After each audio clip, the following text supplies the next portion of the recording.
B. Collins. Peter B. Collins, news and comment. It's Monday, May 4th, 2020.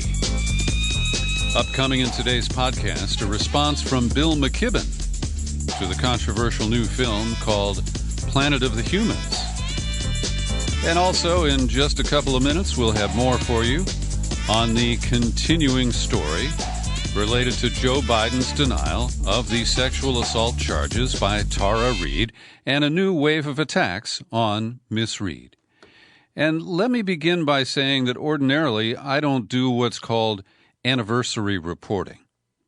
Occasionally, I think it's significant when you look back over the decades and honor an event or remark on something that occurred on a specific day. And today, I make one of those exceptions. It was on a Monday, May 4th, 1970. 50 years ago today, the Ohio National Guard was deployed at Kent State University. And the thuggish governor, a big Nixon supporter named Jim Rhodes, had authorized the soldiers to shoot to kill. And they did. 10 soldiers and Nixon coming. We're finally on our own. This summer I hear the drumming. War dead in Ohio. Gotta get down to it. Soldiers are cutting us down. In just 13 seconds, 67 rounds were fired, and 2 protesters and 2 other students, including one who was a member of ROTC who just happened to be walking across the campus at that point, were killed by National Guard gunfire. And the politics of the moment is very important, the context, because many people were becoming more and more concerned about Nixon, who had promised, or at least indicated, he was going to end our involvement in Vietnam, and later, of course, in his re-election in 72, falsely had Henry Kissinger tell us that peace was at hand. But what happened at Kent State was a protest against the expansion of the Vietnam War by Richard Nixon into Cambodia and Laos. And when those young people at Kent State died, a lot of us grew up very quickly. And before I tell you my own angle on this, I want to honor Allison Krauss, one of the 2 protesters who were killed that day of the 4, and her sister Laurel, whom I've interviewed many times and who has kept the memory of her sister and the events at Kent State alive these many years. And Laurel's one of those people who will never forget. And she is fully in her rights to refuse to forget. So I was 17 years old. I was at the other end of Ohio, Cincinnati. And when the news broke about Kent State, it hit us pretty hard because it had just been a couple of weeks before that I had joined some friends and we participated in a protest march in Cincinnati. And this caused problems at home because my father, a World War II veteran, a staunch Democrat, had supported the war in Vietnam because it was Kennedy's war and then it was Johnson's war. And as a soldier, he felt loyal to the troops regardless of the mission. And so when my friends and I went to that protest march in Cincinnati, we were not at the front of the procession. But a picture that popped up on the very front page above the fold of our Cincinnati Enquirer, a hard right-wing newspaper, the next day, featured me and my friends like we were leading the whole thing. And when my mother saw it, she grabbed the paper and she looked at me and she said, "Peter, don't let your father see this."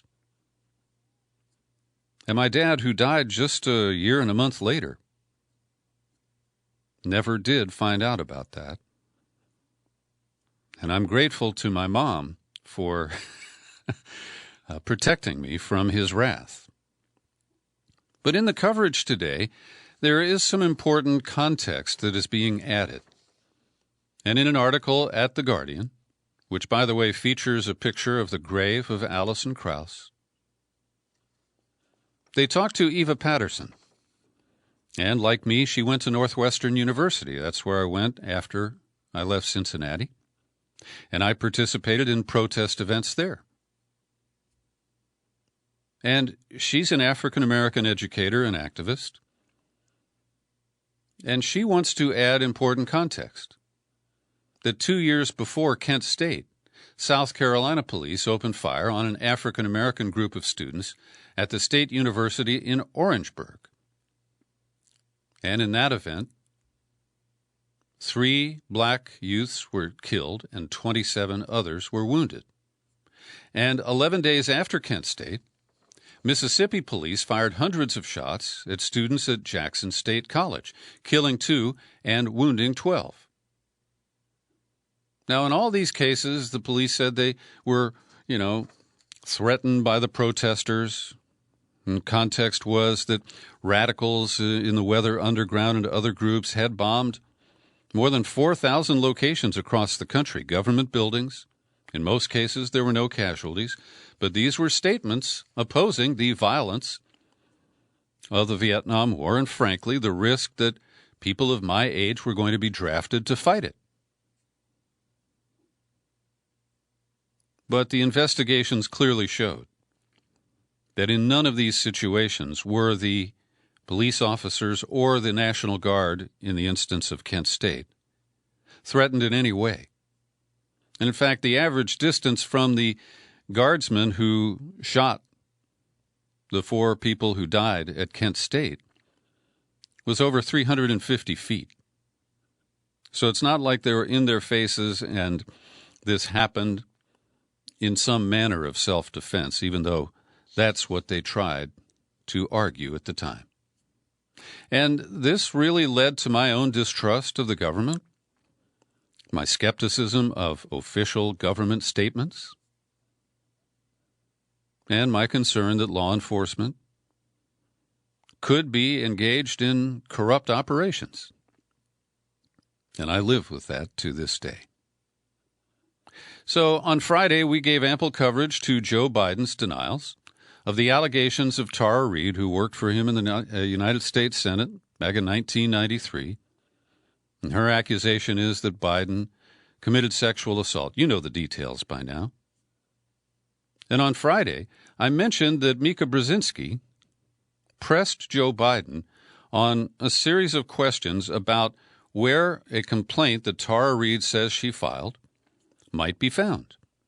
And he said, well, it's not in my papers at the University of Delaware, which he has complete control over. No, it's in the National Archives, and you got to talk to the Secretary of the Senate. The Secretary can release those papers. Well, now, both the National Archives and the Secretary of the Senate have said no. They cannot legally release any potential records related to this complaint, purportedly filed. We don't have proof that she did file it, and Reade is kind of fuzzy. She's saying, well, I don't think I actually mentioned sexual harassment or sexual assault. And, sexual harassment wasn't a term in vogue in 1993. And we know that she didn't come forward with the claim that it was sexual assault until March 25th, 2020.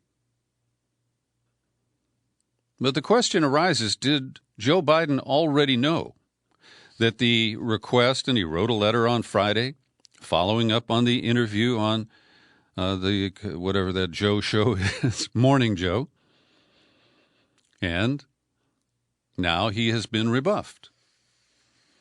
And his lawyer is, filing new questions saying, well, can't you at least do a search and tell us if there's a file, even if you can't release it?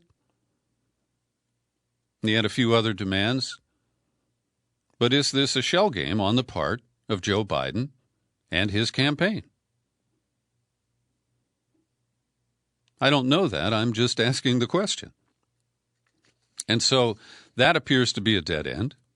And over the weekend, Tara Reade, who said she was going to consent to an interview on Fox, I think with Chris Wallace, decided not to do it. She said she and her daughter had been threatened, and she kind of shifted, saying that she would be willing to testify under oath in an appropriate setting. Now, that raises questions because the D.C. police are not pursuing an investigation. It was 27 years ago. Joe Biden isn't a member of the Senate or the House, and they can't really convene an investigation there. And I've been sharply critical of the New York Times for its weak coverage of the Tara Reade allegations, its delayed coverage as well. And in Sunday's editorial column, they call for an investigation.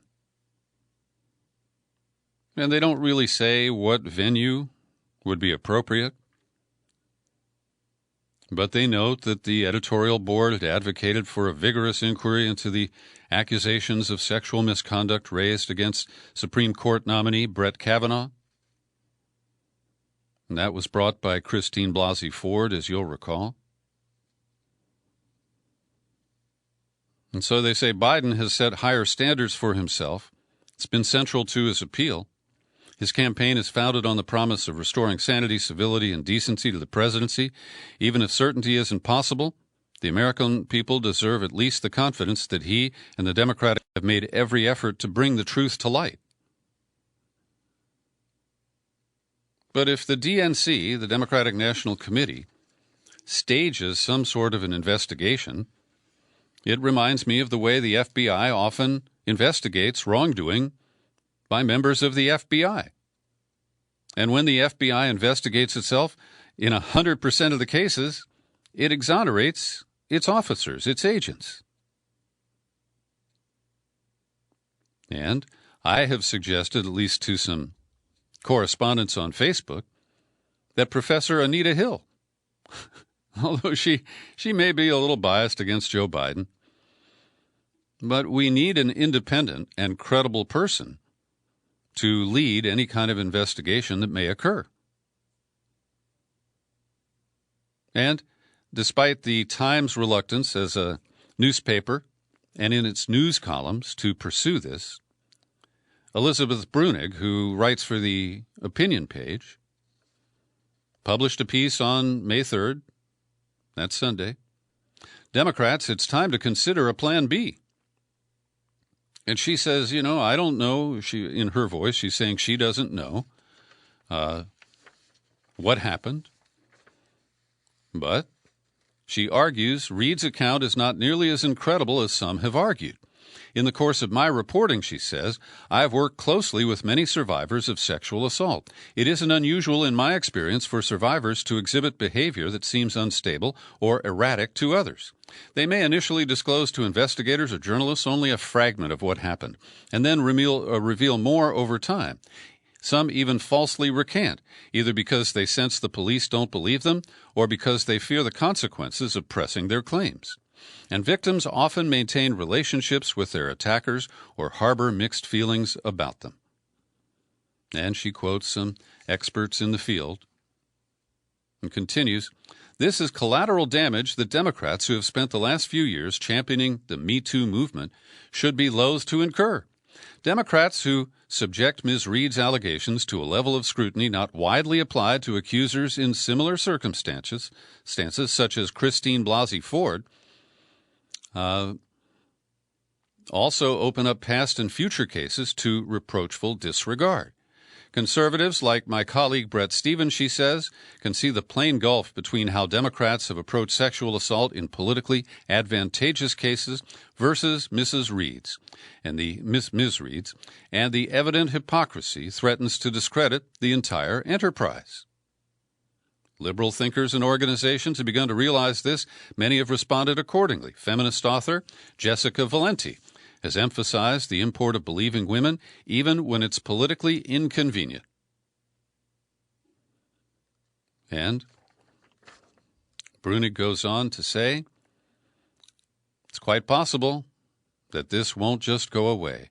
that it will demoralize voters and place Biden at a disadvantage against Trump in the general election, despite the fact that Trump has a damning list of accusers alleging sexual offenses. For a candidate mainly favored for his presumed electability and the perception of empathy and decency, that's a serious liability. To preserve the strides made on behalf of victims of sexual assault in the era of Me Too and to maximize their chances in November, Democrats need to begin formulating an alternative strategy for 2020, one that does not include Mr. Biden. And in a little bit stronger language, my old buddy, Howie Klein, the record executive, who now blogs at Down with Tyranny, he quotes a Washington Post writer who asked the question, could Biden really step aside because he has been exposed? And she argues that no presidential candidate wants to be on the wrong end of an October surprise. The campaign has to do damage control with limited time before Election Day. And so the commentary is building. Will the Democratic leaders hear this? Unfortunately, I doubt it. And here is the strong language of Howie Klein. Some Democrats are asking for Bernie and some of the minor candidates to unsuspend their campaigns and take Biden on. So far, no one is biting, some using the shitty excuse that it could cause chaos in the shitty party that demanded such a shitty candidate as their nominee. All the corporate Dems are setting their hair on fire, claiming any show of disunity would be playing into Trump's hands. And he says, wouldn't keeping a fatally flawed candidate like Biden on the ticket be playing into Trump's hands?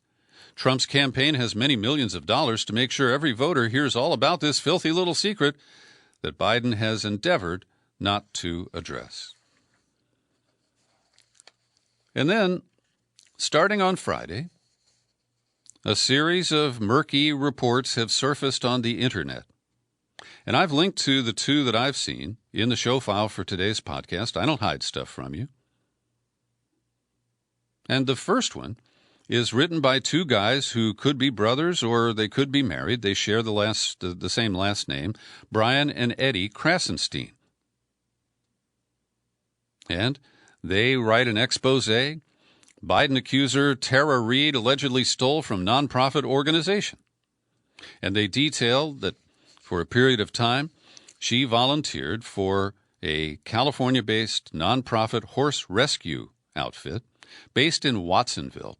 Watsonville is in Santa Cruz County, and I still have some listeners on the Monterey Peninsula because I started a radio show there back in 2005. It went on until 2009 on KRXA. That's when I shifted to podcasting, and many people came along with me. So I know this territory. And the accusation is that at one point, a horse named Charm, I think it is, was given by Lynn Hummer, the founder of this horse sanctuary, to the woman who by then was going as Tara McCabe. And the horse needed some work, some dental work, and other veterinary attention. And the claim is that Reed or McCabe got a veterinarian to come over from Monterey, which is in the next county. I think it was from Salinas, actually. And he treated the horse and sent the nonprofit organization the bill for $1,400. And separately, the Krasensteins allege that Ms. Hummer felt that Tara McCabe was a manipulative person who ran scammy crowdfunding campaigns, who squeezed her to loan her $800 or $900. And this, if this is true, it does chip away at the credibility of Tara Reade McCabe. But it also could be a smear. And the timing here, this surfaced on Friday, shortly after Joe Biden had launched his campaign of denial. And I don't countenance any fleecing of a nonprofit group, but this appears to be very personal. because Hummer says, I had had enough of her begging for help financially, stuffing auction items under the table at a fundraiser. Her life was always in crisis. Her asking me for any kind of assistance she could garner. I gave her the horse because I was constantly reminded by her of how much she was doing for the organization. And then when she billed it to the organization, I lost my temper, hence my blasting her. And Hummer says that Reid bragged about working for Joe Biden and never mentioned any issues of harassment, but that she did mention that she had been a victim of abuse at the hands of an ex-husband. And then they close the article by saying that the Pregnant Mare Rescue, this horse organization, has an impeccable record. And they cite a 4.9 out of 5 on Facebook. Well, come on. That's your friends. 5 out of 5 on Google and 5 out of 5 on greatnonprofits.org. I consider that to be meaningless.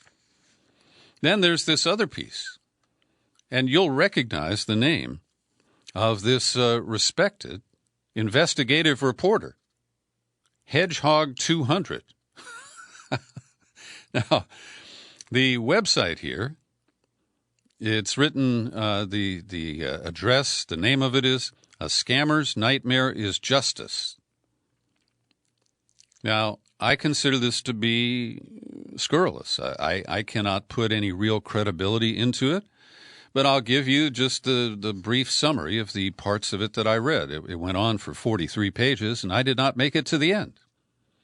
But they basically say they trace her parentage, and she was raised by a stepfather and her mother, and she dissed her father, and they claim that she falsely described him as a part of the military-industrial complex, when in fact he started off as a journalist and ended up working for a company that did defense contracting. And so it appears that in describing her dad, she had a lot of anger. He apparently had money, but he didn't leave it to her mother or herself. And I know she's got at least one brother. And later they write, we have a case which some people believe was legitimate and might be so. But it certainly shows Reid's litigious nature. Now, she did train as a lawyer after she left working first in Washington and then for a state senator here in California. And she also had student debt from that is raised as a flag as well. Anyway, she filed a lawsuit against the Monterey YWCA, claiming that she had been harassed by her African-American supervisor because she was too white. Now, I cannot evaluate any of this stuff, but it smells of smear.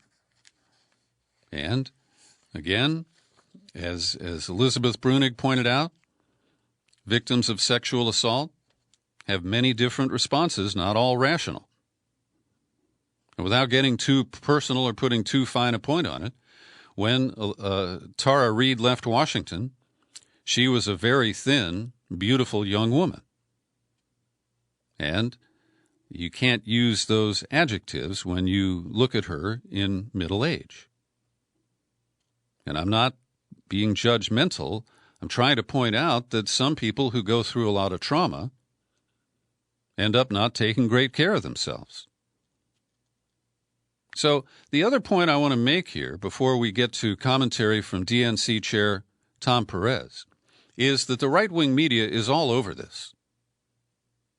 And these two reports, if you can call them that I just referred to, the second one, the A Scammer's Nightmare is Justice blog, they cited links to the Daily Caller. So I clicked on those links. I haven't been to that site in a long time. It is a far-right, pro-Trump media outlet. I'll be charitable. It's in the Breitbart zone. So they have an article there. At least 6 people have corroborated details of Tara Reid's allegation against Joe Biden, including her mother, brother, former neighbor, former co-worker, and 2 friends who have not been named but were told they are not any of the people we cited, the former co-worker and the former neighbor. And that is far more than Christine Blasey Ford was able to cite when most Democrats took her word that Brett Kavanaugh at that beer party had tried to jump on her. So here's more from the Daily Caller. They covered the news today. Secretary of Senate says she can't comply with Biden's request to release records.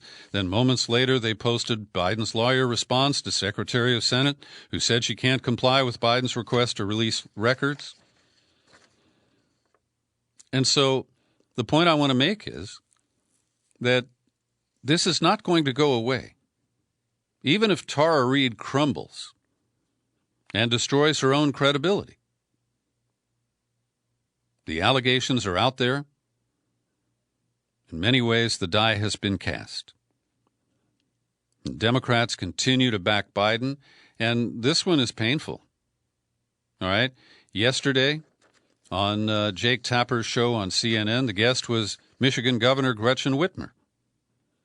We'll get to another story about her later with regard to the protests in Lansing last week. But here's a quote from Whitmer, who, by the way, describes herself as a feminist and a sexual assault survivor. Quote, I know Joe Biden, and I've watched his defense, and there's not a pattern that goes into this. And I think for these reasons, I'm very comfortable that Joe Biden is who he says he is. And you know what? That's all I'm going to say about it. Now, that's not a very strong, bell-ringing statement of support. And then she shifted to this. I really resent the fact that every time a case comes up, all of us survivors have to weigh in. It is reopening wounds, and it is, take us at our word, ask us for our opinion, and let's move on. Whitmer then changed the subject. Now, this is problematic because I don't want to scrape open the wounds of any sexual assault survivor. But Whitmer is operating in a political sphere. She is named as a potential running mate for Joe Biden. And along with Stacey Abrams and Nancy Pelosi and Kirsten Gillibrand, all who are staunch supporters of women and Me Too reporting, it doesn't set very well and it's not very convincing. So Tapper pressed a little bit. You've said you believe Biden. I want to compare that to 2018 when you said you believed Christine Blasey Ford after she accused Kavanaugh of assault. Kavanaugh, like Biden, categorically denied the accusation, and Blasey Ford, to be honest, she didn't have the contemporaneous accounts of her view of what happened that Tara Reade does. You've spoken movingly about how you're a survivor of assault yourself. Why do you believe Biden and not Kavanaugh? Are they not both entitled to the same presumption of innocence regardless of their political views? Jake, as a survivor and a feminist, I'll say this. We need to give people an opportunity to tell their story. Then we have a duty to vet it.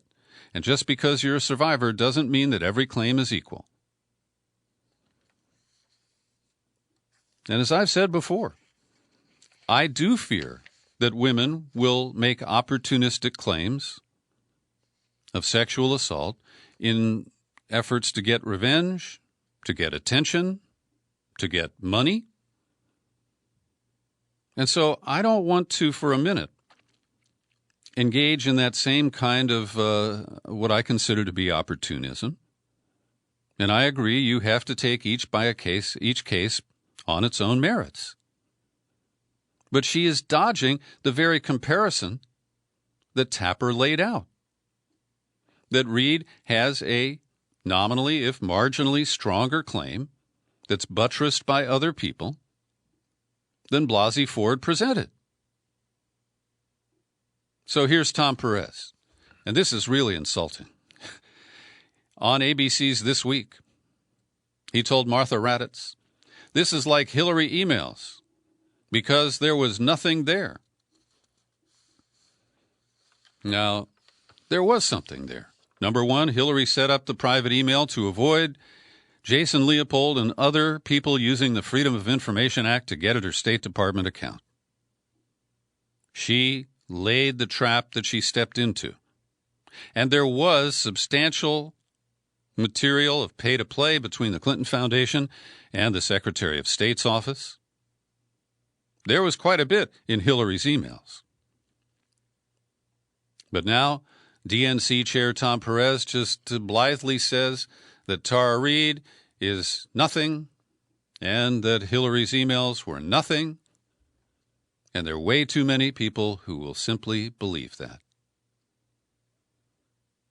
Another quote here from the TV show. In defending the former vice president, Perez cited the exhaustive review of Biden conducted by the 2008 Barack Obama presidential campaign, which didn't uncover such an accusation. Well, the accusation hadn't been made.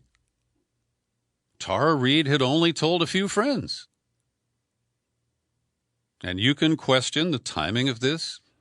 I have a Facebook friend who thinks she is a Trump asset. There is zero evidence to support that claim at all. And the Biden defenders are getting more and more reckless in defending their man and attacking the accuser.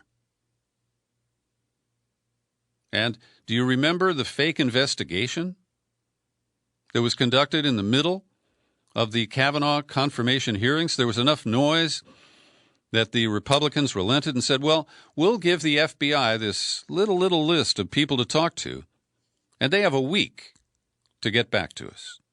And the good old FBI found nothing.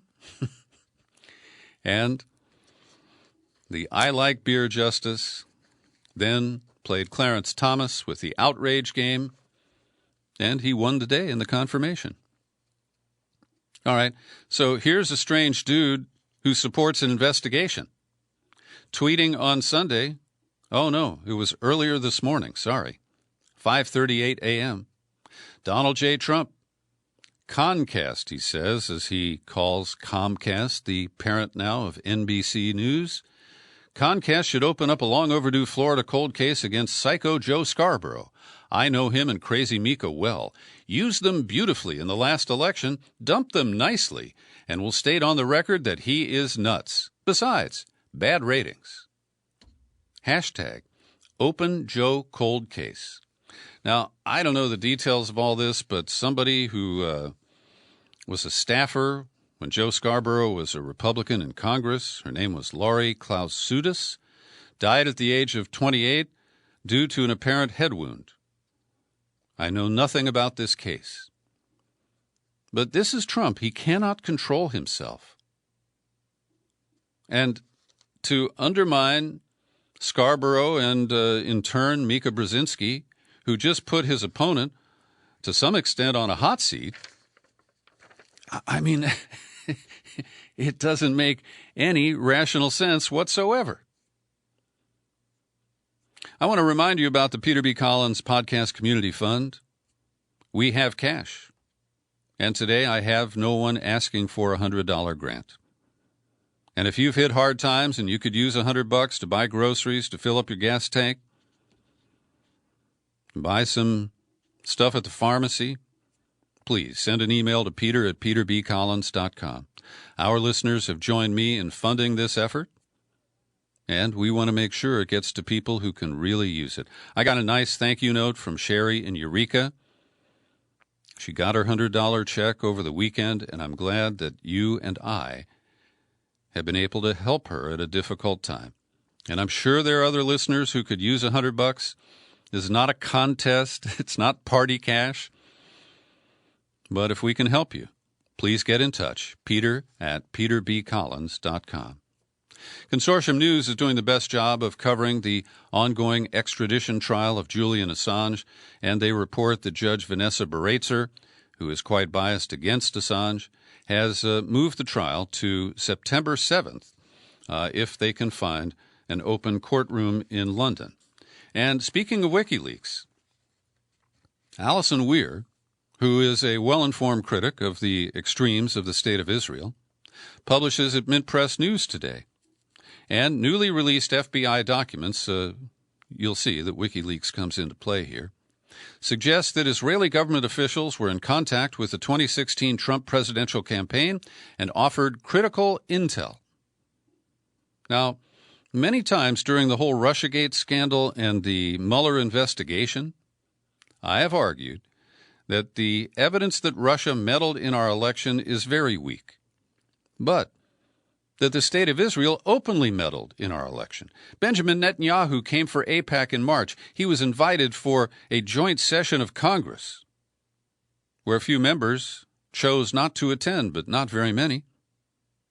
And he openly tilted for Trump, hosting Trump for a visit to Israel in the summer of 2016. And at the end of 2016, before Trump took office, you know that Mike Flynn got in trouble for a phone call with the Russian ambassador. Well, he and Jared Kushner and others were being pressured by Israel to somehow block the Obama administration from its final moments, where Obama finally did the right thing and abstained from a vote at the United Nations Security Council related to, I believe, Israeli settlements. So the meddling, the connections between the Trump campaign and the Netanyahu administration in Israel have always been very clear to me. But now the FBI documents related to Roger Stone's case that have been unsealed after a lawsuit brought by some media outlets suggest that rather than Russia, it was Israel that covertly interfered in the election. Here's a quote from the I-24 Israeli news outlet. Newly released documents from the FBI suggest that Roger Stone, a senior aide of the 2016 Trump campaign, had one or more high-ranking contacts in the Israeli government willing to help the then Republican Party nominee win the presidential election. Haaretz quoted, "Tantalizing hints of alleged clandestine contacts came to light in recent publication of redacted FBI documents." The Times of Israel.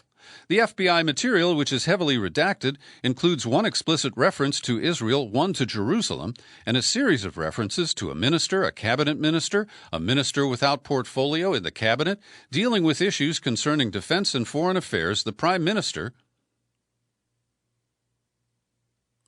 And there's another quote from the Times of Israel. One referenced to the unnamed PM in the material, one reference, reads as follows. On or about June 28, 2016, name redacted, messaged Stone. Returning to D.C. after urgent consultations with PM in Rome. Must meet with you Wednesday Eve and with DJ Trump Thursday in New York City. And it's confirmed that Netanyahu was in Italy on a state visit at the end of June in 2016. Then, from the FBI papers, on or about August 12, 2016, name redacted, messaged Stone. Roger, hello from Jerusalem. Any progress? He is going to be defeated unless we intervene. We have critical intel. The key is in your hands. Back in the U.S. next week. So, I concede that we need a bigger context for this, and that's not really possible because of the way the FBI redacts some of these materials. But I'm very interested in pursuing this because it feeds my bias in the argument that I've made for so long, that Israel openly meddled on behalf of Trump. Sheldon Adelson, who owns a newspaper in Israel, he's the Las Vegas casino billionaire, biggest donor to Trump, a go-between between Trump and the Netanyahu government to this day. And so this is remarkable. And will we see any coverage in the mainstream media that promoted the Russiagate narrative for so long? Oh, let's not make any wagers on it. Okay, over the weekend, as if they were executing the failed plans from the Bay of Pigs in 1962, some self-styled American commandos, led by a veteran, he's a retired veteran from the U.S. military who was a medic in Iraq and Afghanistan. His name is Jordan Goudreau. They tried to launch you can't quite call it a naval invasion. They had a boat with 10 guys on it that tried to come ashore in Venezuela about 20 miles from Caracas. And They were quickly intercepted by Venezuelan forces, and 8 of those men died in a shootout. Some were shot, others detained, said a representative of the government of Venezuela, the Interior Minister, Nestor Reverol. Goudreau spoke to the Washington Post Sunday night, claiming that he had an operation ready to be activated in the south, west, and east of Venezuela with 60 troops, including 2 former U.S. Special Forces members. Now, certainly the Trump administration, the Democrats who support regime change in Caracas, they would have full deniability. Oh, we don't know about those guys. But this comes off as more of a joke. And it was Mint Press and Alan McLeod who reported last week that Juan Guaido was renewing his efforts to rally his forces into a coup attempt against Nicolas Maduro. It's unbelievable.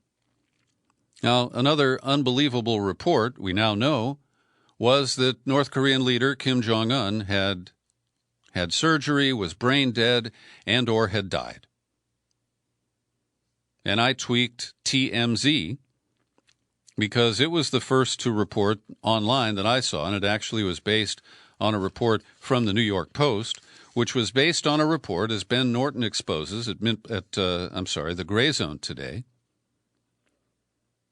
that the fake news stories generally originate with Korean opposition groups that are funded by the U.S. government's National Endowment for Democracy, a CIA cutout that goes back to the Reagan administration and has been involved in a number of nefarious moves over the years.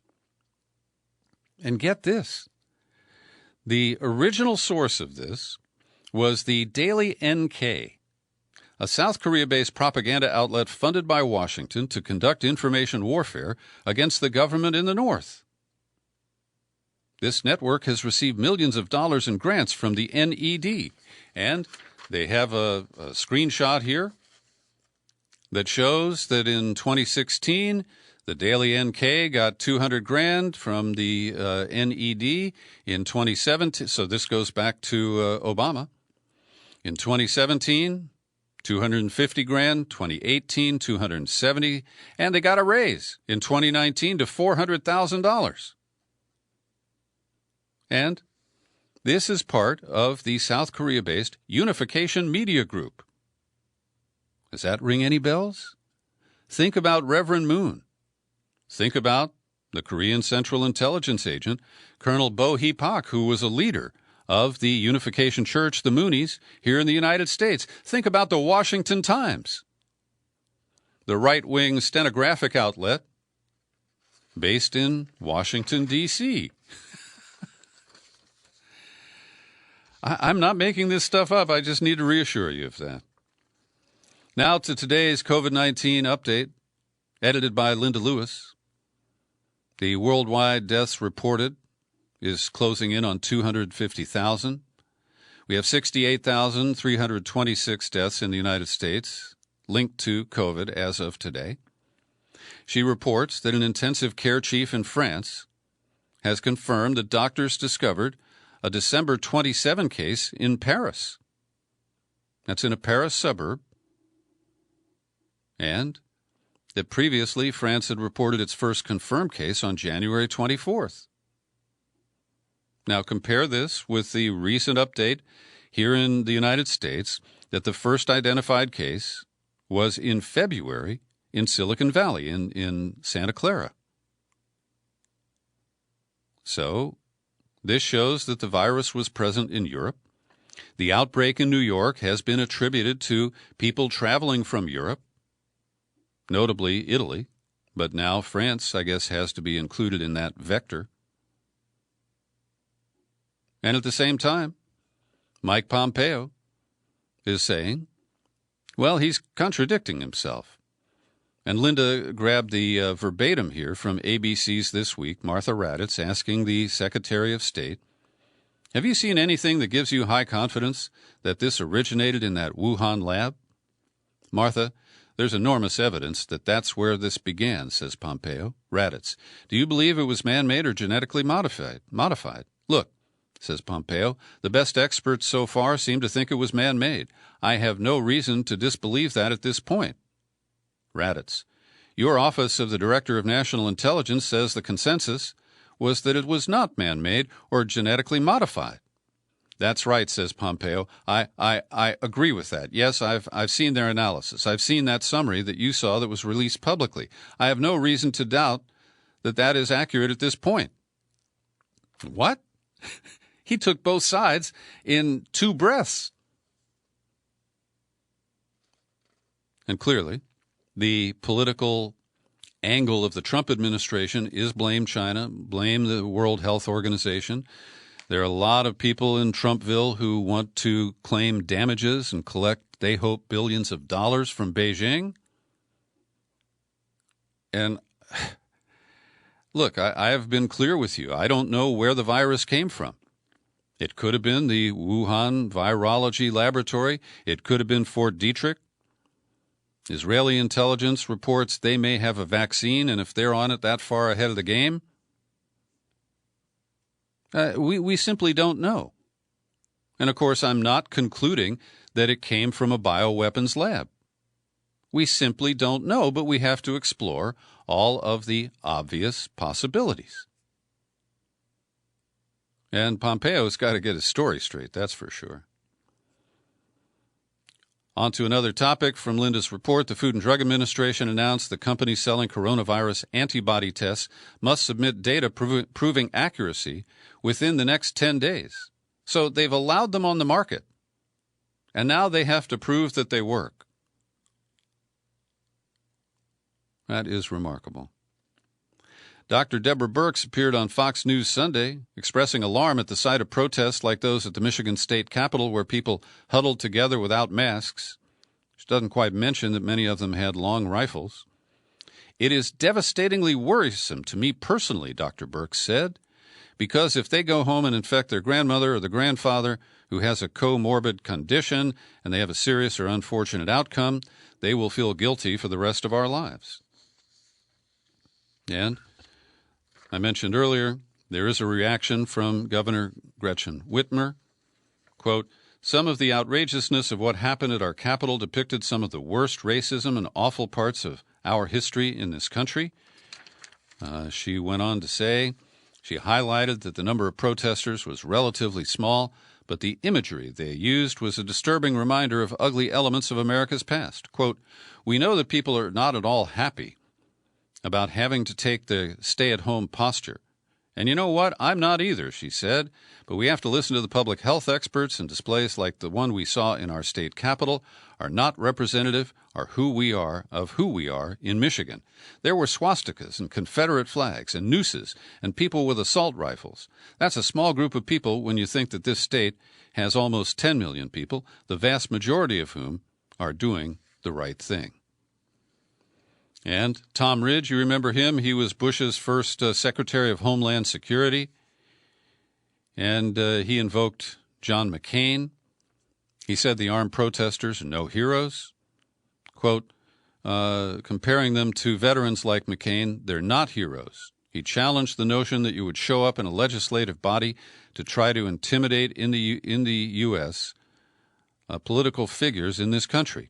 We don't formulate and execute policy at the point of a gun, and these individuals need to be reminded of that. Well, thanks, Tom. Would you make this code orange or all the way up to red?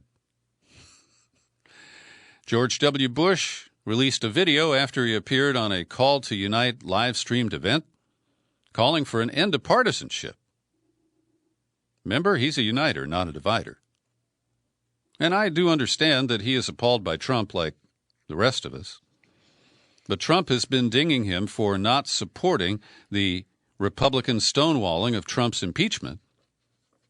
And to his shame, W just remained silent throughout that whole episode in what I consider to be the case where the Republicans broke the Constitution by refusing to allow any new evidence or testimony and just shutting it down in the most nakedly partisan way possible.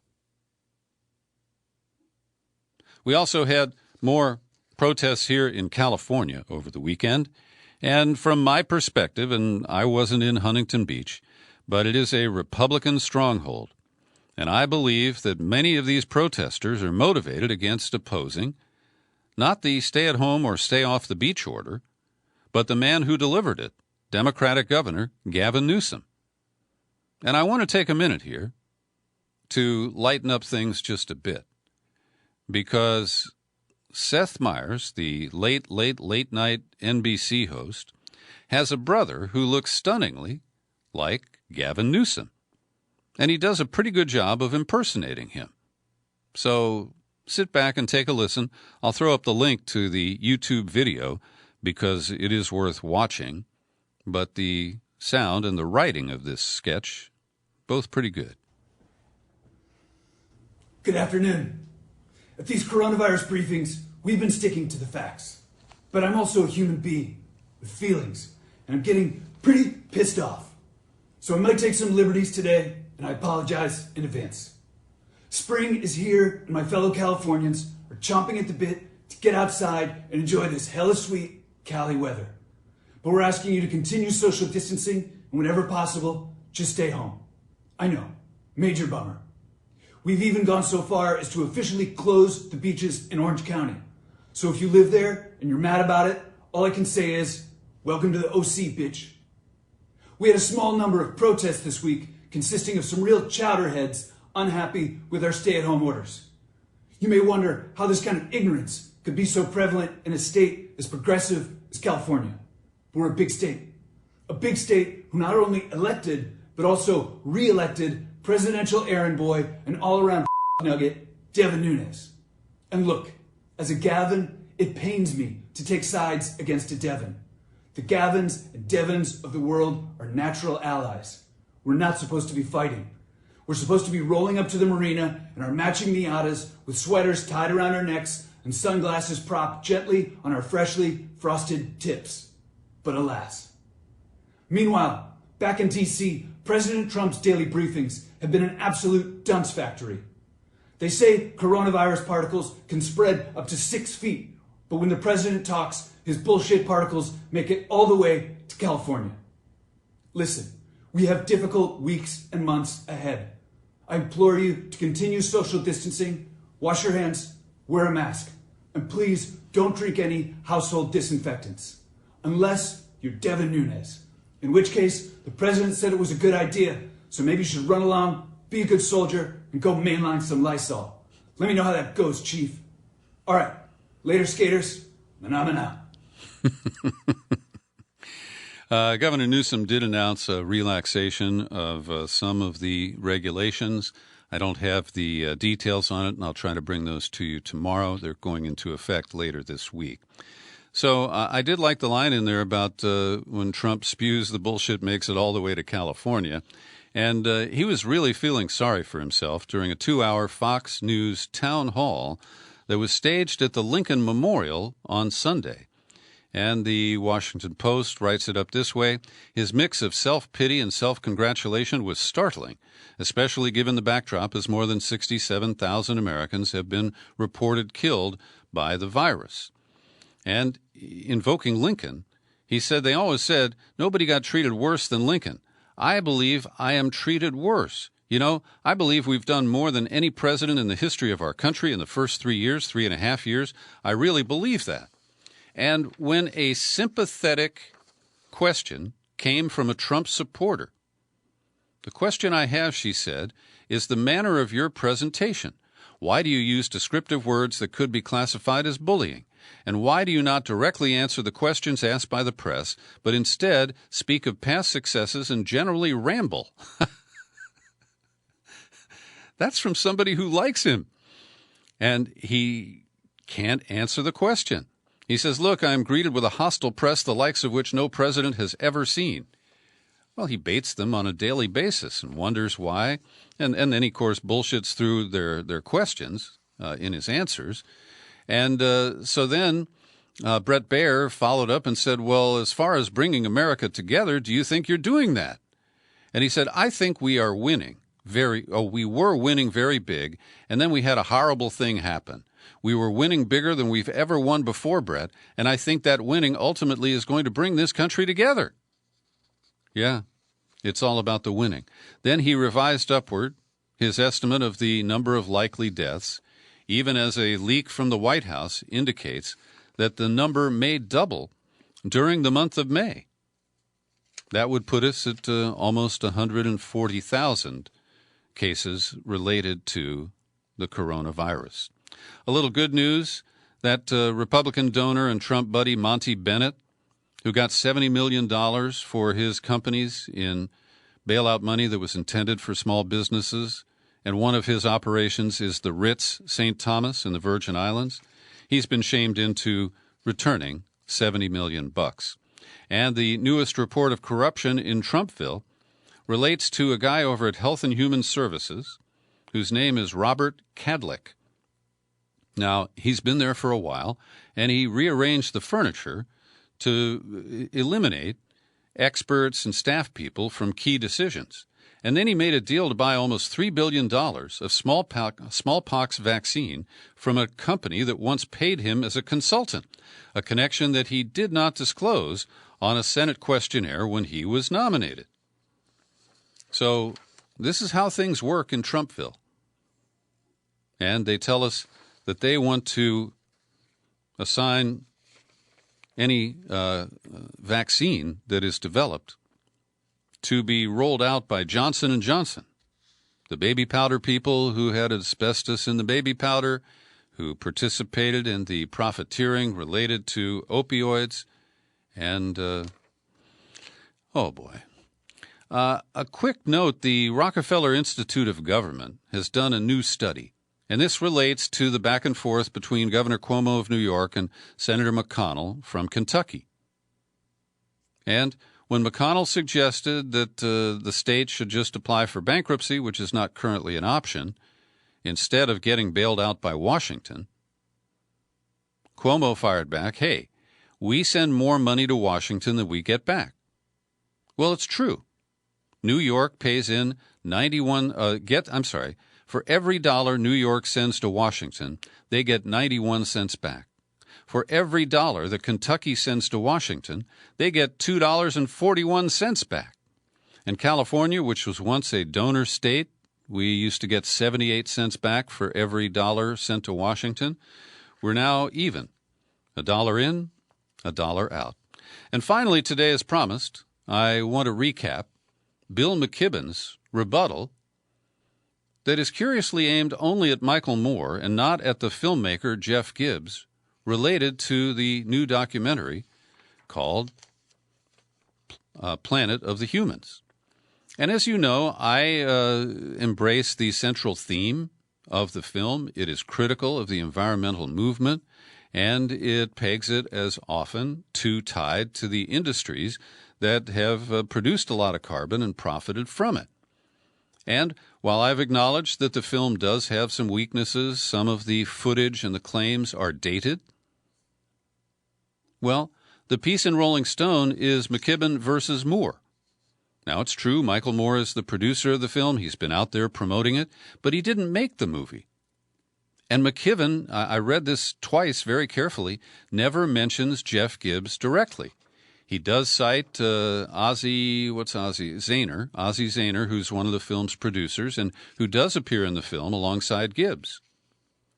And Bill McKibben makes a number of points that are valid defenses of his work and his position. The film does appear to misrepresent that he changed his mind about burning wood, about biomass, some 3 or 4 years ago. And McKibben cites through links when he changed his mind. And the film makes it appear like up until he heard the movie was coming out, he hadn't changed his position, and then he did. So I think that is a very legitimate criticism of the movie. But I find that it's interesting that while he adequately defends the work that he's done, leading 350, writing books, and creating a movement, that he doesn't really respond to the central points of the movie, and that is that overconsumption, consumer behavior, particularly in the wealthy nations, is one of the main drivers of the warming of the planet, and that overpopulation is another. And, of course, a lot of the critics have hammered Gibbs for bringing up overpopulation and that not solving the problem in the course of his documentary film, which I find a little disingenuous. Also, McKibben says, look, I have never taken a penny from 350.org, and I've never taken any money from any of the firms that are mentioned in the film. But what really happened in the movie, and, I only watched it a week ago, was that he couldn't name the funders of 350. There was not an implication that he personally had benefited from any of the foundations or other groups that have funded 350.org. He also takes credit for nationalizing the fight over the Keystone XL pipeline. And I will give him credit for that. He rightly says that others had started it, but he's the one who made it a more national issue. But I don't think that is a perfect situation, because I feel that, number one, McKibben in his leadership against the Keystone XL was way too nice to Barack Obama. He was just hoping to, gently persuade him to come around. And in the final months of his administration, Obama did oppose the Keystone XL pipeline after the courts had made it safe for him to do so. I also believe that the nationalization of the Keystone fight, which I completely support to this day, precluded addressing other issues and concerns. Smokestacks, plastics, nuclear. Oh, I just said nuclear? God, I hate that. Nuclear. And also, he focuses a lot of his attention and energies on true victories that he's made at getting $14 trillion in endowments. Let me say that again. He has persuaded endowments and portfolios to divest $14 trillion from fossil fuel exploiters. And that's good. But when you look at the bottom line, it means that Harvard or the California Retirement Fund sold their shares in Exxon or BP to somebody else. It hasn't shut down those companies or compromised their efforts to plunder the planet, pull that shit out of the ground, and burn it in the near future. So he personalizes this with Michael Moore, and it's his right to do so. He says, the entire predictable effect of the film is to build cynicism, indeed a kind of nihilism. It's to drive down turnout, not just in elections, but in citizenship generally. If you tell a bunch of lies about groups and leaders and as a result people don't trust them, who benefits? To be clear, McKibben writes, I doubt that was Moore's goal. I think his goal was to build his brand a little more as an edgy truth teller who will take on establishments. That he has over time become a millionaire carnival barker who punches down, not up, well, that's what brand management is for. Now, I do think that that is a valid criticism of Michael Moore. But again, he facilitated this film for the guy who has worked for him as a producer and an editor for many years. And I believe the voice of the film is Jeff Gibbs, and not Michael Moore. And so the way this whole piece was framed, the photo that leads the article is one of McKibben kind of speaking in the direction of Michael Moore. I really think that that's off the mark, if not intentionally misleading. So that's my comment on Bill McKibben's comments about Planet of the Human. Thanks for listening to this news and comment podcast. You're free to share it all over the place, including with Bill McKibben. I remain Peter B. Collins. Happy trails to you until we meet again. Happy trails.